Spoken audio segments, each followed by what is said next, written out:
जब अल्लाह ताला बारिश का इरादा करता है ना तो पहले हवाओं को भेजता है, वो खुशखबरी सुनाती हैं दुनिया वालों को।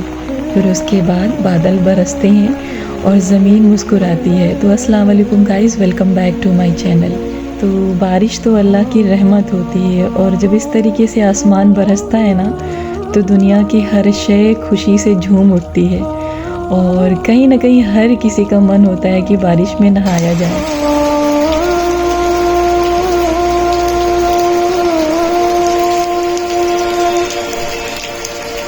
तो बारिश मुझे भी बहुत ज़्यादा पसंद है और मैं हमेशा नहाती थी बारिश में, लेकिन अभी एक ज़माना हो गया बारिश में नहाए हुए, क्योंकि जैसे जैसे ज़िंदगी आगे बढ़ती है ना कहीं आप अपनी ज़िंदगी में बहुत सीरियस हो जाते हैं और बहुत बिज़ी भी हो जाते हैं और इस तरीके से आप अपने लिए टाइम नहीं निकाल पाते हैं। लेकिन सच कहूँ ना तो आप ज़िंदगी में चाहे जितना बिज़ी हों लेकिन खुद के लिए समय ज़रूर निकालें और इस तरीके से जब अल्लाह की रहमत बरसे ना तो खुद को ज़रूर थोड़ा सा भिगा लिया करिए।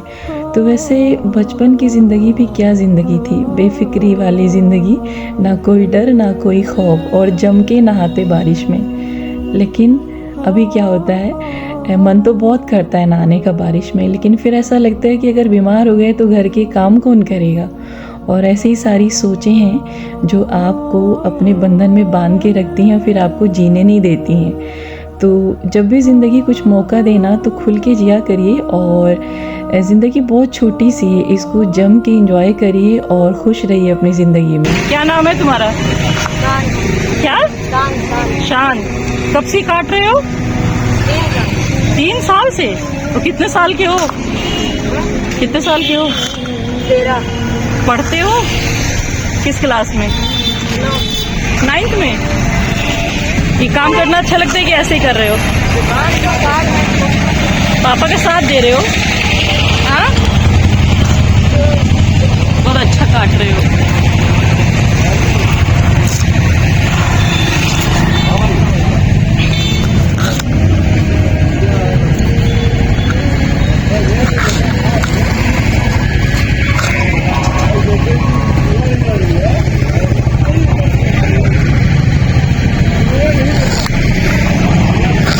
पता है, पहले मुझे लगता था ना कि आम का अचार बनाना बहुत मुश्किल है और बहुत बड़ा काम है, लेकिन जब से मैंने खुद बनाना स्टार्ट किया ना मुझे ये बहुत इजी लगता है। लेकिन सबसे मुश्किल होता है आम को इस तरीके से कट करना। तो जिससे आम को कट करते हैं ना वो मैं लेकर आई मार्केट से, लास्ट ईयर लेकर आई थी, लेकिन वो इतना शार्प नहीं है तो अच्छे से आम कटता नहीं है। अगर आम को रखो तो कहीं इधर जाता है कहीं उधर जाता है, थोड़ा सा डर भी लगता है कहीं उंगली में चोट ना लग जाए तो घर के वैसे ही सारे काम रुक जाएंगे।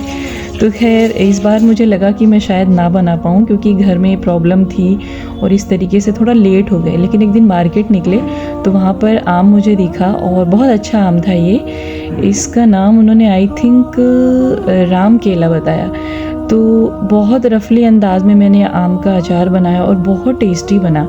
तो ये बच्चा बहुत चंचल था और इतना खटाखट वो आम को कट कर रहा था ना, तकरीबन 3 केजी आम था और उसने 15 से 20 मिनट में खटाखट काट के रख दिया। तो वैसे मैं उससे बातें तो कर रही थी लेकिन अंदर ही अंदर खुद में मुझे थोड़ा शर्म भी महसूस हो रही थी कि इतना सा आम मुझे कितना मुश्किल लगता है काटना, लेकिन ये बच्चा कितना जल्दी जल्दी कट कर ले रहा है। तो खैर जो कोई रोज़ वही काम करता है ना तो उसके लिए वो काम बहुत आसान हो जाता है, रोज़ में बहुत मास्टर हो जाता है। तो लेकिन एक चीज़ था कि इतने छोटे बच्चे आज के टाइम में मोबाइल में गेम में बिज़ी होते हैं, लेकिन ये बच्चा अपने बाप की मदद कर रहा था और अपने घर की जिम्मेदारियों को संभालने के लिए हाथ भी बटा रहा था। तो काफ़ी अच्छा लगा उससे बात करके और अक्सर आपको ऐसे बच्चे दिख जाते हैं काम करते हुए। तो खैर मुझे ना उसकी सबसे अच्छी बात ये लगी कि वो काम करते हुए अपनी पढ़ाई भी कर रहा है। तो पढ़ाई बहुत ज़रूरी होती है और पढ़ाई के बिना तो आपकी ज़िंदगी अधूरी है। और मुझे ऐसे लोग बहुत पसंद आते हैं जो पढ़ाई पर भी फोकस करते हैं और अपनी ज़िंदगी में काम भी करते हैं। लेकिन अमानत के लिए ना काम करना बहुत मुश्किल है। उनको अल्हम्दुलिल्लाह पढ़ाई करना बहुत आसान लगता है, लेकिन काम के लिए थोड़ा सा वो चिड़चिड़ करते हैं। लेकिन मेरी ख्वाहिश है कि वो काम को भी करें और उनके लिए कोई काम छोटा या बड़ा नहीं होना चाहिए। तो अल्हम्दुलिल्लाह वो यहाँ तक पहुँची हैं, और ना ही उनका कोई सपना था, ना ही मेरी कोई ख्वाहिश थी कि यहाँ तक वो कभी आएंगी, लेकिन बस अल्लाह का करोड़ों बार शुक्र है कि वो यहाँ तक इनको लेकर आया। तो खैर जब उनका हाई स्कूल था और उनके 93% आए तो मेरे पापा बहुत खुश थे, और उन्होंने सबको फ़ोन कर कर के बताया कि अमानत की इतनी परसेंटेज आए हुए हैं। तो जब अमानत 12th में आई और उनके और अच्छे परसेंटेज आए तो अमानत बहुत ज़्यादा इमोशनल हो गई कि अगर नानू होते तो कितना खुश होते। तो अमानत पढ़ाई करने में अच्छी हैं, और माशाल्लाह साथ ही साथ वो कुकिंग भी बहुत अच्छा करती हैं। तो इस वक्त वो पनीर बना रही थी। तो सबसे अच्छा उनका मुझे ये लगता है कि वो सब्जियों की चॉपिंग बहुत ज़बरदस्त करती हैं, और इतना प्यारा लगता है ना वो देखने में कि लेकिन खाना बहुत टेस्टी होता है उनका।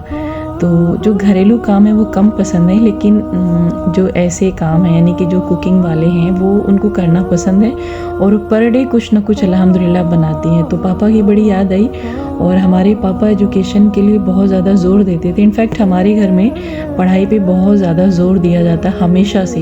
तो वैसे मुझे भी पढ़ाई करना बहुत ज़्यादा पसंद था, और मेरी शादी बहुत जल्दी हो गई थी। तकरीबन 20 से 21 साल की एज में मेरी शादी हो गई, और मेरी पढ़ाई कहीं ना कहीं बहुत अधूरी रह गई थी, और इस चीज़ के लिए मैं बहुत तड़पती थी। जैसे एक मछली को आप पानी से बाहर निकाल दें, जो उसकी तड़प होती है ना, बिल्कुल वैसे ही मैं पढ़ाई के लिए परेशान रहती थी।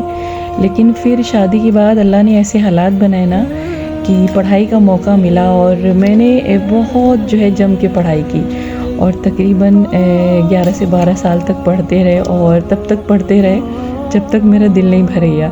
तो वैसे चाहे कोई काम हो या फिर कोई मेरी मनपसंद चीज़ हो, मैं उसको तब तक करती हूँ जब तक कि मेरा दिल नहीं भर जाता है। लेकिन अगर बात करें एजुकेशन की ना, तो एजुकेशन तो हर इंसान पे फ़र्ज़ है, और वो ज़िंदगी क्या जिसमें इंसान एजुकेशन की तरफ बढ़े ना। और चाहे आपके पास खाने पहनने के लिए कम हो, लेकिन आपके पास तालीम ज़रूर होनी चाहिए। दीनी तालीम, दुनियावी तालीम दोनों ही ज़रूरी है, और इसके बिना तो कुछ नहीं है। तो अगर आपकी भी पढ़ाई अधूरी रह गई और आप आगे और पढ़ना चाहते थे, लेकिन ज़िंदगी में कुछ ऐसे हालात बने जिसकी वजह से आप आगे नहीं पढ़ पाए, तो वो जो था उसे भूल जाइए। लेकिन अभी जो आपकी आगे की ज़िंदगी है ना, उसमें आप बहुत कुछ कर सकते हैं। तो पढ़ाई अभी भी आप कर सकते हैं, और पढ़ाई की कोई उम्र नहीं होती है। इनफैक्ट जब तक आप इस दुनिया में ज़िंदा रहेंगे ना, तब तक आप चाहें तो पढ़ सकते हैं, और पढ़ाई करने से आपको कोई नहीं रोक सकता है। मुझे लगता है कि दुनिया की कोई ताकत आपको पढ़ाई करने से नहीं रोक सकती। बहुत सारे बच्चों के पास बहुत सारे बहाने होते हैं, लेकिन ये सब चीज़ें इधर उधर की होती हैं। अगर आप ज़िंदगी में कोई चीज़ पाना चाहते हैं ना, तो मुझे ऐसा लगता है कि कोई नहीं रोक सकता है। अगर आपके अंदर जुनून है तो पाने का। तो अल्हम्दुलिल्लाह मेरी जितनी भी ख्वाहिशें थी मैंने सबको पूरा किया, चाहे वो पढ़ाई की बात रही या फिर चाहे आप गार्डनिंग की बात ले लीजिए। मुझे बहुत शौक़ था इसका, और काफ़ी सालों के बाद मुझे नहीं पता था कि हाँ ये चीज़ें पॉसिबल भी हैं। लेकिन अगर आपके दिल में कोई ख्वाहिश है और वो जायज़ है, और आप उसको अल्लाह ताला से शदीद तरीके से मांग भी रहे ना, तो वो ज़रूर मिलेगा आपको इंशाल्लाह। तो यहाँ पर फलों की हार्वेस्टिंग हुई है, और तकरीबन 2 kg मुझे यहाँ पे अनार अल्हम्दुलिल्लाह मिला है। और यहाँ पर ये माल्टा कह के मुझे नर्सरी वाले ने दिया था, लेकिन ये माल्टा मुझे नहीं लग रहा है, और ये मौसम्बी नहीं है, और बहुत बड़े साइज़ का था। आपने देखा तकरीबन ये 1 kg का था, और इसको जब मैंने उठाया था तभी मुझे ये बहुत ज़्यादा भारी लग रहा था। तो जब मैंने इसको तोड़ा ना, तो मेरे मन में एक डर था कि पता नहीं ये खाने में कैसा होगा, क्योंकि काफ़ी बड़े साइज़ का था, तो मुझे चकोतरा लग रहा था, और इसके छिलके बहुत मोटे हैं। लेकिन अल्हम्दुलिल्लाह खाने में खटमिठा था, और मुझे इत्मीनान हुआ, सुकून हुआ कि इसका पेड़ बहुत प्यारा है दिखने में। और मैं इसको माल्टा ही समझ रही थी, क्योंकि माल्टा मुझे बहुत ज़्यादा पसंद है। तो खैर माल्टा तो नहीं था, लेकिन मौसम्बी जैसा इसका टेस्ट आ रहा था, और मुझे खुशी हुई कि आगे जो भी इस पेड़ में फल निकलेंगे उसको इंशाल्लाह खाया जा सकता है। पहले जो डर था वो डर ख़त्म हो गया। और यहाँ पर अनार बहुत प्यारा था, और बहुत ज़्यादा रेड तो नहीं था, लेकिन जो भी उसका कलर था ना, बहुत अच्छा कलर था, और खाने में बहुत टेस्टी था। तो जो भी आपके घर से फल या सब्ज़ी मिलते हैं ना, वो अल्लाह ताला की तरफ से एक तोहफ़ा होता है, और बेमिसाल और लाजवाब होता है।